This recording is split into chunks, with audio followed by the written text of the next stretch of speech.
Western Conference standings here in front of us right now for after week 1 of the NHL, and it has been a good one for the reigning Stanley Cup champion Vegas Golden Knights.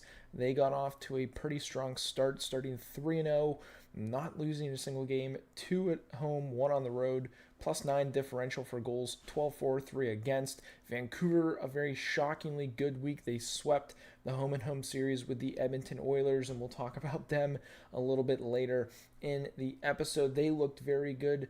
The Colorado Avalanche, winning their first 2 games, looked very good as well. The St. Louis Blues, shockingly surprising some folks with the way they were able to play, losing in overtime one of those nights, and getting to the bottom of the table. You've got the Oilers 0-2, the Ducks, they've only played the one game, 0-1. Seattle, slow start for them, 2-1.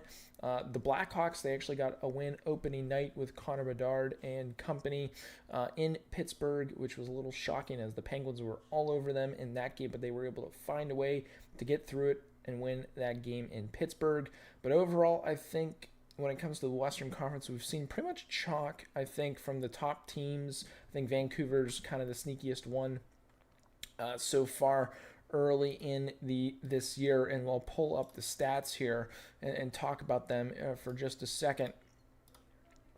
So let's dive a little bit deeper here into the Canucks, and you can see here with points, Pettersson, 6 points. Dude is their best player. He is stepping up and acting like it. He is playing like it. He's got 6 points. When it comes to goals, Brock Besser leads the way. He had 4 in one game the other night, which was extremely impressive, doing that against the Edmonton Oilers. Pettersson only the 1 goal.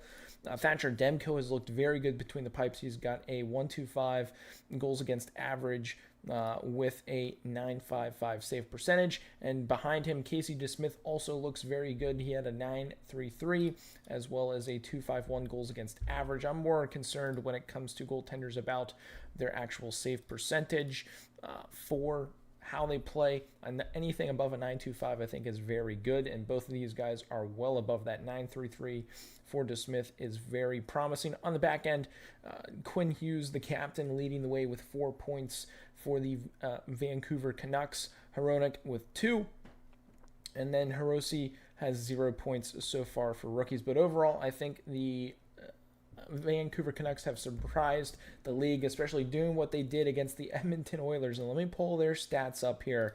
You're going to be a little shocked when you see the goaltending. But top dogs doing what they do. 3 points each for McDavid, Draisaitl, Hopkins. Obviously, they need more from them. They need to be better in the defensive zone.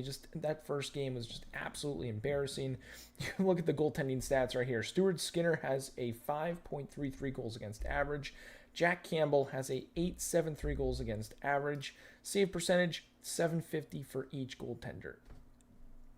You can't blame everything on the goalies, but they're not pulling their weight. The defense and the forwards aren't pulling their weight in the defensive zone. Too many turnovers. They're not following their assignments in their own D zone. They're losing men. Their heads aren't on a swivel. They're just not playing good hockey. And again, maybe it was the case of they didn't match up well against the Vancouver Canucks. Maybe that's the case, but also at the same point of that, they're the Edmonton Oilers. They're the favorites to probably win the West for a lot of people.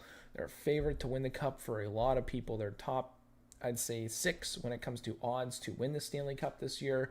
Again, maybe it's just an early season blunder, home and home. They just didn't travel well. When they came back, they just didn't gel. And who knows, maybe it was a bad matchup for them. But overall, they did not look good whatsoever, and I'm sure they'll be able to correct it. It's way too early to say time to fire the coach. It's time to move on from so-and-so. We got to trade these guys. It's 2 games into the season. I know they haven't looked good. They looked a little bit better the second night, but that first night was very, very just shocking, I think is the correct word to use for the Oilers' performance that first night. But they'll get it back on the tracks. They'll get it on the rails. They'll find a way to get some wins here and there. And after 12 games, maybe they'll be 6-6. Maybe they'll be, I don't know, 7-3 after 10. Who knows? But I think that if Oiler fans are a little upset right now, they have every right to be. But they shouldn't be throwing any jerseys or anything on the ice just yet. If they go, like, let's say after 10 games, 2-7, maybe then you can start pushing the panic button early in the season. And I still wouldn't go to the point of throwing your jerseys on the ice. I know we saw that last year, and it wasn't pretty, but the Oilers will need to pick it up. And the last team I really want to highlight in the West, because we'll get into the Blackhawks in their own segment, but the last team I want to highlight in the West are the Vegas Golden Knights. They looked very good in their first 3 games. Stevenson leading the way with 5 points. They're kind of getting it done by committee. Eichel with 4, Haig with 3, Roenberg, I can't really pronounce his name fully correctly. 2 points. Waugh, 2 points. Theodore, 2 points. Goaltending, I think, is the more important factor here, and their D-zone coverage. They're basically the opposite of the Oilers. They've been so solid in their D zone. They've been great on the breakouts, good in the neutral zone, great on the forecheck, throwing the body around, good in front of the net.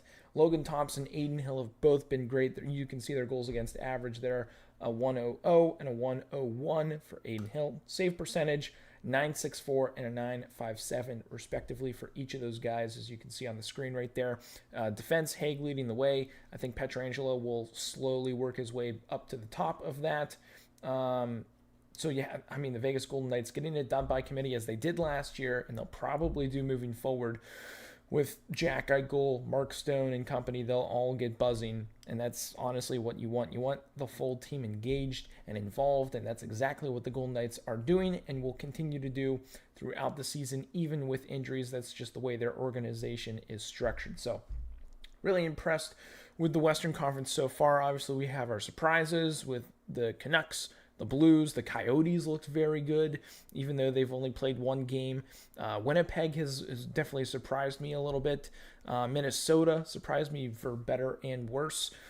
Chicago looks very good. They look competitive, which I think is very good and promising for their fans to watch moving forward this year. And I think the 3 big stinkers, or I'd really say 4 big stinkers so far: LA, Kraken, Ducks, and Oilers. I think we expected the Ducks to be down there, but the Kings, Kraken, and Oilers, we do not expect to be down near the bottom, and I'm sure those teams will figure it out. I think the biggest question mark out of those 3, and I'm going to go with the LA Kings, is their goaltending. They look a little shaky. Again, it is early in the season. No panic buttons or anything needs to be pressed, but maybe that is one area that they might want to address getting closer to the deadline. Whenever we get to that point in time, is something that they look to do. So those are just my early thoughts so far. Week 1, again, don't want to go crazy. Want to throw our praise out there, throw our shade out there, but nothing like set in stone. Get the completed hammer, just drop the gavel on them. We're not to that point. I'd say maybe around week 4 or 5, we can start really piecing together, putting together power rankings and things of that nature, but we're still way too early to get into that. But that's my breakdown on the Western Conference standings, as well as a few teams here and there. What do you guys think? Drop comments down below and let me know what your thoughts are so far week 1 of the Western Conference.